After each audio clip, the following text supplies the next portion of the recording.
কোথায়? ভুবনেশ্বরী। এটা সেরকম একটা ইতিহাস। একটু কষ্ট হবে, অনেকে দাঁড়িয়ে আছে, এখানে বসার ব্যবস্থা নেই, ব্যবস্থা রাখার কথাও ছিল না। ছাউনিটা তাও করা লাগলে প্রচন্ড বৃষ্টি হলে মায়েরা যাবে কোথায়, তাই কিন্তু এই ছাউনিটুকু করা হয়েছে, তাও কথা ছিল না। কারণ আজকের এই ঐতিহাসিক দিনে ওনারা আসবেন, এটা স্মৃতি। যারা আসছেন, এটা ভারতবর্ষ থেকে যারা স্বাস্থ্য বিভাগের যারা প্রতিনিধি এসেছেন, তারাও এটা বলছে আমরা প্রথম, আমাদের নামটাও থাকবে যে আমরা প্রথম বাঁশের তৈরি খাঁচা যেখানে বাচ্চাদের সাঁতার শেখানো হবে, আমরা তার শরিক। রাজ্য থেকে যে এসে সে বলছে আমরাও শরিক, কেন্দ্র থেকে যে এসে সে শরিক, ব্লক থেকে যে সেও বলছে সে শরিক।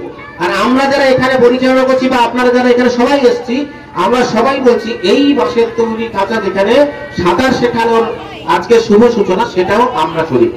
এরপরে হয়তো গ্রামে গ্রামে আমরা এরকম বানাবো, এরপরে গ্রামে এরকম বানাবো, প্রত্যেকটা অঞ্চলের প্রত্যেক গ্রামে এরকম কমার্স সেন্টার হয়তো হবে।